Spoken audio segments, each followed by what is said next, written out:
Yo, what's going on, guys? What is happening? Welcome to the Suit Up Geek Fix YouTube channel. Guys, if you're new to the channel, smash that subscribe button, hit that like button. If you're watching us live, always be sure to comment, talk Star Wars, because today you see the Grogu ears, the Yoda ears. We're celebrating Star Wars. Star Wars Visions just came out on Disney+.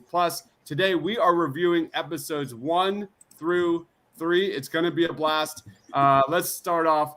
Joining us today is my man Loretto. Follow him on Twitter at Marcellus Durden. What's up, Lo? Hello. On a fancy work trip about 2 hours away from my residence, so I'm not in my usual studio commode. But nonetheless, I am glad to be here. Glad to talk this incredible series that just came out just yesterday or today, right? I don't know what day it is. Yesterday. But yeah, I'm excited to talk about this. If you're a Star Wars fan, this was quite a treat. Also joining us is my man AJ. You're not even on Twitter anymore. I used to plug your shit, but anyway, he is AJ, the AJ. What's going on, AJ? Living my best life. It's been a week, but I survived through it, and just happy that we finally got an anime that's Star Wars. So happy. It's already better than The Bad Batch. No, like hands down. There's not even a comparison for me. Today we are reviewing episodes 1 through 3. We're going to start with episode 1, titled The Duel. I'll let you lead off, AJ. We'll do quick takeaways and grades on episode 1, The Duel. Go ahead, AJ. Yeah, this is the first episode. Just came out with the bang. It's for me the best episode out of the 9 episodes that we've gotten. I love the character, the Sith bandit leader. I love her design. It's so badass. It kind of has that Afro samurai type of look to her, and I really like that. And I love the monochromatic element toward this whole episode. It was amazing. I love the artistic style to it, and it was just a good way to lead us off for the entirety of the mini series that is Visions. And so good. What about you, Lo? Quick takeaways on the premiere. I was like, oh my god, this is amazing. It was just so much fun. I had a smile from ear to ear the entire 12 minutes, however long it was. But the second the font hit the screen, I felt like I walked into a Seven Samurai flick, or like a Yojimbo, which is what Clint Eastwood's Man with No Name was based upon. Lots of influence from Kurosawa to modern cinema, including Star Wars, which is heavily apparent here. And to piggyback on AJ, the monochromatic tones were actually highlighted with pops of color, which just made everything all the more luscious. I liked how rough the animation was in spots where it just looked like really like hand drawn and sketched, but it gave it a really like unique feel and touch of like artistry that I think enhanced the experience. It wasn't a negative approach in how different the animation style was. It was just so gorgeous, and it was just so exciting to see a Ronin, or a real samurai, which is kind of what Jedi were based upon, and to see it kind of come to life in that way. The Ronin with No Name, however you want to call him, he was such a cool character, and I was just overjoyed. Probably one of the coolest things I've seen in a while. So, yeah, like my jaw was dropped when I saw this. Like I knew I was like, my excitement level for this series was 11 out of 10, and coming into this episode 1, it blew my expectations out completely. Star Wars is a space western, and everything just clicked on all cylinders with this premiere. I just had a freaking blast. You nailed it. I love the artistic style. I love the twist that Ronin's he's not a Jedi, but he's like this dark side Sith hunter. I loved how we got like these different characters that were just so brilliantly designed, but they just screamed Star Wars. They were instantly recognizable. I love the pacing. I thought the story was really solid. The lightsaber umbrella scene with the villain was super cool. And when the villain like impaled the Trandoshan with the umbrella saber was absolutely badass. Just like you said, Loretto, like the second the credits dropped for me, like I just want a trilogy of this. Like this needs to be on the big screen, or some sort of, it needs to be further fleshed out. I absolutely adored it. If I had to grade it for me, it's a 9.5 out of 10. Just jaw to the floor. The fights, the music, the cinematography. I love how we got like the familiar use of aliens and droids. Like it just clicked top to bottom. It screams Star Wars, but like we're gonna like kind of the trend of our reviews here. It was fresh. It was unique, and that's something that Star Wars fans have been begging for years. So this was a 9.5 out of 10. What about you, AJ? Yeah, this was a straight 10 out of 10. Like I said, best episode for me by far throughout the entire 9 episode mini-series. Like I said before, the monochromatic is just the highlight for me. I love how creative this entire series is, but namely this first episode, I think that it was the most unique in its style, and I just love the story it was being told. And you can tell, like you said, that you can tell many stories just with this one episode alone. And we are getting a novel, Star Wars Ronin novel, that's going to be coming out soon in October, actually, which is going to be a little bit before this episode, which is really cool, and I can't wait to get into that the Ronin character a lot more within that novel series. But much like the dad was saying, I need this on the big screen because just that samurai Japanese type of feel, it's I think it deserves to have that theater experience. Yeah, it was awesome. What about you, Lo? What would you grade this? In the year of 2021, I'll give it a 2021 out of 10, 11 out of 10, 100 out of 10. This was fantastic. I loved it so much. Like you guys, I would love a fully length animated feature or a series, just this style and just that character. I was so engrossed. And admittedly, I love Seven Samurai, which this gave me little hints of it in a 10-minute episode because they're defending this village and the village can't protect themselves, but they're like a band of anti-heroes confronting a force, and that's what the Seven Samurai was all about. And I loved it so much. I can't say how much more I liked it. So it's just amazing. It just has so much potential. Like, we're going to be deep diving into the High Republic. Not much is known about the High Republic moving forward in Star Wars verse. Like this, right? It takes place in the future, right, AJ? So like this is after Rise of Skywalker, I believe. No. So with Ronin, these different episodes are based off of like different time periods. Mm-hmm. But I think this specifically isn't part of canon, but it's outside of it. It needs to be part of canon. And it's a little bit before. It's actually not even a little bit. It's way before Phantom Menace, like 200 years. Yeah, that's why we have so many Sith out right now. It's during that time period where there's different fractions of Sith because yeah. So this specific epised is before Phantom Menace. Which AJ, can I ask you? Cool. Can I ask you? Because to Dives' point, it seemed like they spoke of Jedi as if they were a myth. So was the Jedi Republic not or Order not around back then? So it's like an alternate universe? I feel like I'm not entirely sure, but I feel like this is during the. I can't even say that because it felt like the Jedi were like spoke of as a legend or something. Like there's no Jedi we've ever seen or. During the episode, she said that she's already killed multiple Jedi in her time. Okay. So I don't think they're considered a myth at this point, but that they're starting to die down a little bit. This time period wasn't the rise of the Jedi, much like when we get into Phantom Menace and stuff like that. All right, let's roll on to episode number 2, which was Tatooine Rhapsody. For me, it was definitely a step down that compared to the first episode. Of course, the animation for me, AJ, I don't know about you, but it took me some getting used to. But seeing simply Boba and Jabba just grooving to the music, just like it was just perfect.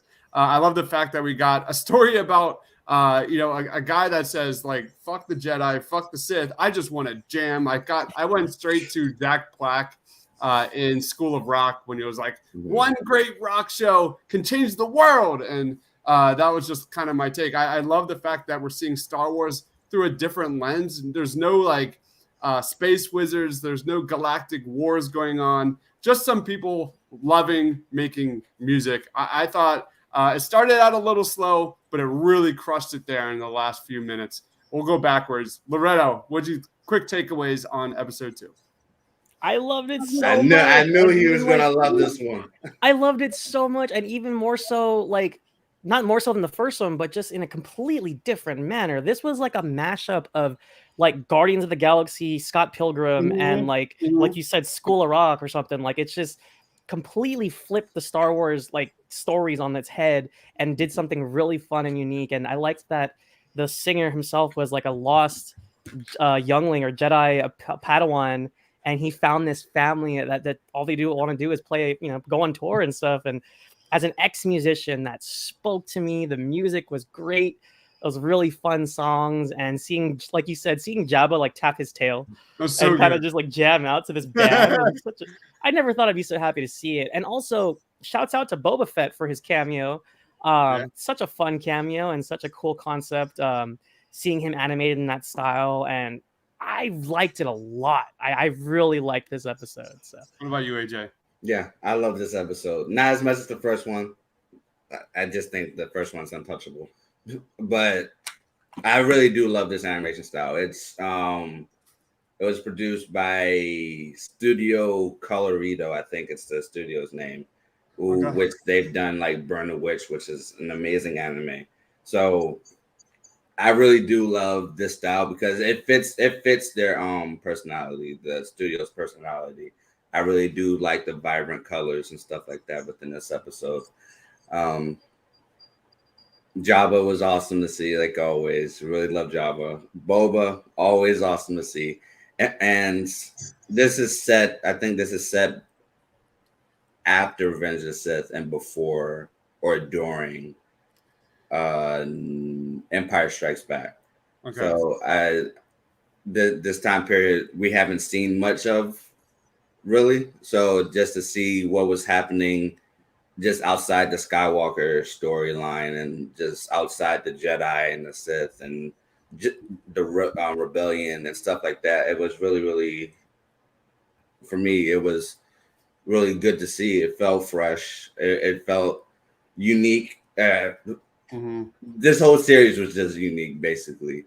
And I didn't really think I was going to get into it much like you, Dabs, because a musical, Star Wars musical, I was like, oh, and then I started loving it a lot more.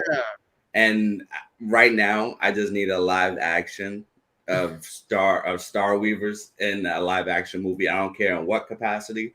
I just need them to show up as a cameo or anything, basically, at this point in time. So I really did like this episode, and I give it like an 8 out of 10.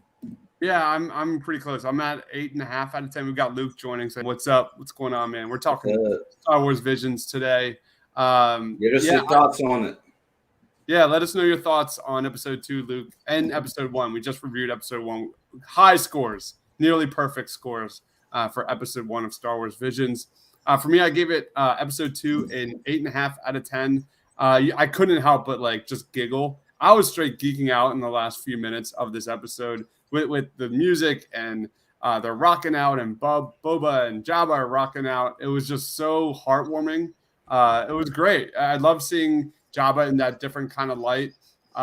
Like you said, AJ, unique. It was just a breath of fresh air. We've seen the Sith go up against the Jedi 10,000 times. It was a simple story. It was effective. And yeah, how many times have we seen a fresh, real, simple Star Wars story? And they deserve a lot of props. It was just awesome. What about you, Loretto? I think I'm biased because I did play in a band, and I know that feeling of all you want to do is like show the world what you could do, and that feeling of having a dream and wanting something more. But the more that you want is something as simple as playing in front of thousands of fans in Tatooine at the pod race arena, which was an awesome delight to see. Shouts out to that initial chase too when Boba was hunting them down. That was actually pretty cool animation and action wise. I thought this episode delivered on a lot of fronts, but just not in the way that we're used to. And for that reason alone, and for the rock gods alone, I'll give it a 9.666. Metalheads and punk rocker kids unite, man. That was awesome. Yeah, I love seeing Tatooine like in that anime-esque style. It was really just a fun trip. Fun episode. Let's roll on to episode 3, which was titled The Twins. Lead us off, AJ. What was your initial thoughts? This one was kind of out there. I really love this episode. Okay, so the studio under this episode was Studio Trigger, which is by far one of my favorite animated studios of all time. Cool. Working on Gurren Lagann, Kill la Kill, what else? Conniver. There's a lot of anime that they produced, which was just straight up quality. But on this episode alone, I really do love that they did the twin aspect of it, reflecting the Luke and Leia, but it's still, there's sort of like enemies now, so it's more like Darth Vader and Luke at this point, and I really do like that duality of the sister and the brother. And this is set after not New Hope. Well, it is after A New Hope, but this is set after the battle, 35 years after the Battle of Yavin, which is The Force Awakens. I think it's going to be past even Rise of Skywalker. So this is actually set after Rise of Skywalker, and I really do like how they're starting to develop the world after the Skywalker saga, and this was just a good start. So I can't wait to see what they have next for season 2, because this might get us. This most likely will get a season 2 because of the hype. Yeah. What about you, Lo? Quick takeaways. Don't hear what I'm not saying. But this was my least favorite of the 3, just personally. Okay. Animation wise, it almost rivaled the first one in the sense that it was gorgeous. There was some really beautiful shots, especially the final shot with the twin suns that we all know and love.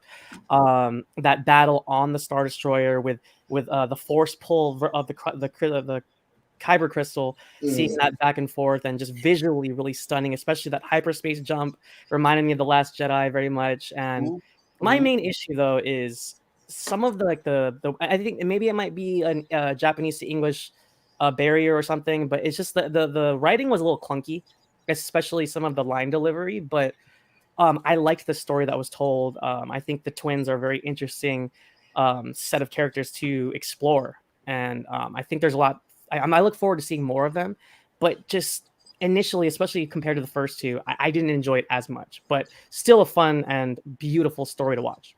Now, did you watch it in dubbed or subbed? I didn't know I had the option. Is there a Japanese option? There is a Japanese option, yes. Okay, because I think maybe the dub was a little rough, maybe. Yeah, I didn't care for the dubbed. I watched it one time all the way through dubbed and then subbed, which I'm usually used to anyway. Yeah, and I feel like subbed it has a different feel from dubbed, and I think it's the voice acting. It's like the animation between the dubbed voice acting and then the sub is like totally different. Okay. I feel like the dub is a little bit off, but it's still okay. And I feel like the line delivery was a little cringy with dubbed, but with subbed, it feels more natural. For me, as a first time viewer, I felt that. Yeah, it felt a little clunky, a little awkward. So, first thought, like, how the hell were they breathing in space? The Force. Oh, okay. It was the Force. We know already in Last Jedi, Leia survived in space because she used the Force. So technically, it still works within the world itself. So Force bubble. Yes. Yes. It was like it kind of. Sorry. Yeah. Also, they're clones. They were made, so they're not technically human. They were created by the Sith, so yeah, it kind of like sucked me out of the episode a little bit for a few minutes. I was like, wait. But overall, like this is kind of clearly like an episode you just turn your brain off and just have a ton of fun. For me, Lo, I actually like this a little bit more than the second episode. I thought I love the aesthetics of this one, and I thought I really want to see, just like the episode one, this further fleshed out. I thought it was so freaking badass to see Neil Patrick Harris and Alison Brie, that they were the two leads here. I thought Brie nailed that like super campy villain in this one, and MPH was awesome as always. Action-wise, the lightsaber battle was awesome. And for me, I graded a 9 out of 10. This was like the campiest, hammiest Star Wars over the top story I've ever seen for me personally. And I enjoyed it. Like, I thought, like, these are typically things that I'm like, I'm out. For some reason, it worked for me. I don't know why, but I'm all in. I would love to see this, like episode one, further fleshed out. Reviews, grades, AJ. I gave the first one a 10 out of 10. The second one an 8 out of 10. I'm going to give this an 8.7 out of 10. Okay. Awesome. What about you, Lo? 8.256. Shout out to because her name's Anne, right? Am. Am? A-M. Am. Yeah. Okay. So like Pam, but without the P. Yeah. It's like Pam. Okay, anyways. Shouts out to when she went almost like Grievous style and had like 6 arms. That was awesome. Insane. Awesome. Yeah, like there's a meme already out. Really cool. There's a meme already out. I like the second one a little bit more, and that's just maybe a personal bias. But there was one moment where like she has 6 lightsabers like pointing at the guy, and the guy only had one white lightsaber, and it was just a really amazing visual. Like it looked like Captain America going up against the army of Thanos. Like it just like he's got this one little guy, but he's gonna like overcome and conquer. So it was just a really, really fun episode. So we're overall really high on the first 3 episodes of Star Wars Visions. That's really amazing. Just like we said, reiterated, it's great to see fresh material Star Wars. This actually goes hand in hand, and I have not seen episodes 4 and beyond, so I'm really excited. I think we're going to do the same thing. We're going to do the next 3 and break those down and grade them as well. Guys, let's wrap it up. Lo, where can we find you? What do you got going on, man? You can follow me on Twitter at Marcellus Durden. I don't got a lot going on. I'm still kind of preoccupied with my work training at the moment, but I'm always happy to do these reviews with you guys. So please follow us at the Suit Up Geeks on Twitter. AJ, go ahead, man. You can just find me at Suit Up Geeks. And that's it. There you go. As always, we have I'm pretty sure the final 4 just wrapped up of our comic book movie draft. I could be wrong. I have to look. I haven't seen it in a while. But our championship round will surely be starting tonight. So if you're watching this on Thursday, September 23rd, at the Suit Up Geeks on Twitter, our comic book movie draft championship will be going down. I think it's probably going to be Hannah versus Zach, which should be a lot of fun. Just want to say thank you, everyone, for watching. Smash that subscribe button. Hit the like if you love Star Wars. We'll be bringing more of these Star Wars reviews coming in the very near future. For Lo, for AJ, for myself. Stay awesome, guys. See ya.